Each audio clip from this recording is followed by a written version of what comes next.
जय माताजी मित्रों, आप जे आ तस्वीरों तमे જોઈ રહ્યા છો તે 2016 ની છે અને હાલ હું આ જે વિડીયો અપલોડ કરી રહ્યો છે 2025 નો છે। 9-10 વર્ષની અંદર ખૂબ ઘણો બધો બદલાવ આવી ગયો છે। જ્યારે અમારા લગ્ન થયા હતા 2016 માં એ 100% જૂના રીત રિવાજ પ્રમાણે અને ગામડાના રિવાજ પ્રમાણે થયા હતા।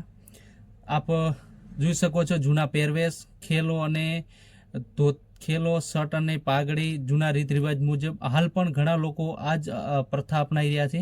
આ રીતે જ લગ્ન કરતા હોય છે, પણ બદલાવ ઘણો બધો આવી ગયો છે। 9-10 વર્ષની વાત કરીએ તો ખૂબ ઘણો બધો બદલાવ આવી ગયો છે। આપણે જૂના રીત રિવાજ પ્રમાણે લગ્ન કર્યા હતા એટલે હાલ તો ઘણો બધો બદલાવ છે, પણ એ ટાઈમે ખૂબ લોકોમાં ખૂબ આનંદ હતો, ખૂબ ઉત્સાહ હતો। આપ તમે જોઈ રહ્યા છો કે આ તસવીર પ્રમાણે જે લોકો ઉંમરલાયક લોકો હોય, બાળકો હોય, વૃદ્ધો હોય, બધામાં આનંદ ઉમંગ ખૂબ હતો। એ ટાઈમે લોકો ફૂલ ટાઈમ કાઢીને લગ્નમાં આવતા અને લગ્ન જ્યાં સુધી ના પડતા ત્યાં સુધી સગાવાલાને ત્યાં જ રહેતા, પણ હાલ એવું નથી। હાલ લોકો આવે છે અને અડધી કલાક માટે જમીને નીકળી જતા હોય છે।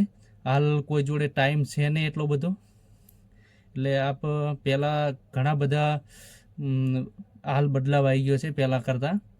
તો લગ્નમાં એ ટાઈમે ઉંમરલાયક લોકો પણ બહુ આવતા અને 100% આમ આપણે કહી શકીએ છીએ કે દેશી રિવાજ મુજબ લગ્ન થયા હતા અને થતા હતા વર્ષો પહેલાં। હાલ ઘણો બધો બદલાવ આવી ગયો છે। અમુક રિવાજો એના એ જ ચાલતા હોય છે, પણ અમુક બદલાવ જરૂરી છે, પણ અમુક રીત રિવાજ તમારા જે હતા એ જ રાખવા યોગ્ય છે। હાલ ડીજે ને અલગ અલગ ઘણા બધા સિસ્ટમો આવી ગઈ છે।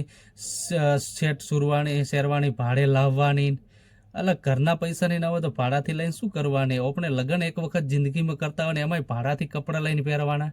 યાર, ઘરના પૈસાથી કપડાં ના પહેરીએ, ભલે 1000 રૂપિયાની કાપડ લાયા હોય, ખેલોને શર્ટ ને પાઘડી, બાકી આમ ઘરના પૈસાને પહેરીને લગ્ન કરવાની અલગ મજા હોય એમ। હાલ તો શું છે, ડીજે ને આ બધું આન તેન લોકો શું ઉલટા ખૂબ ઘણા બધા ખર્ચા કરતા હોય છે અને જે કરવાનું હોય એ નહીં કરતા। તો એ ટાઈમે અમારા એકદમ સાદી રીતે લગ્ન થયેલા 2016માં। કોઈ ડીજે નહીં, કોઈ શેરવાણી સૂટ નહીં, કોઈ એક્સ્ટ્રા ખર્ચા નહીં, સંપૂર્ણ રીતે સાવ સાદી રીતે લગ્ન થયેલા અને મજા પણ એક અલગ હતી સાદી રીતે લગ્ન કરવાની। ખોટા ખર્ચા કરવાની કોઈ જરૂર નહીં। હાલ તમે જુઓ તો લોકો ખૂબ દેવામાં ડૂબતા જાય છે, કેમ કે વગર કામના ખર્ચા કરી રહ્યા છે। વગર કામના ખર્ચા કરીને ખોટો રીતે દેવામાં ડૂબી અને આખી જિંદગી કમાઈને દેવું ભરવાનું જ થાય છે। એટલે ખોટા ખર્ચા કરવાની જરૂર છે જ નહીં બિલકુલ। આપણી જોડે જે છે એ પ્રમાણે જ આપણે લગ્ન કરવા જોઈએ। પહેલાં જ્યારે લગ્ન થતા ત્યારે ઉંમરલાયક લોકો પણ આપણી સાથે હોતા અને છેક સુધી ઉંમરલાયક લોકો સાથે રહેતા। હાલ તમે જુઓ તો કોઈ ઉંમરલાયક લોકો વરલાડાની કે વરવધુની નજીક નહીં આવતા, કેમ કે એમને અમુક રિવાજો પસંદ નહીં। જે લોકો હાલના યુવા પેઢી જાતે જ પોતાની રીતે નિર્ણય લેતી હોય છે, ઉંમરલાયક લોકોને માનતું નહીં બિલકુલ, એમનું સાંભળતા નહીં, એટલે એક લોકોને આમ માનસિક રીતે થોડો આમ લગાવ રહેતો નહીં અને એ લોકો થોડા દૂર રહેતા હોય છે। એ એમ જ સમજે કે એમની રીતે જે કરે એ કરવા દો, પણ એવું નહીં હોતું। અમુક વસ્તુ એમનું પણ સાંભળવું પડે છે।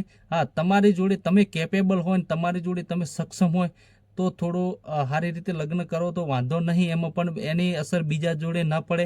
દેખાદેખીથી એકબીજાના દેખવાથી ને ઓલા પેલાના જોવાથી લોકો ખોટા ખર્ચામાં ને દેવામાં ડૂબી ન જાય એનો પણ ખ્યાલ રાખવો જોઈએ।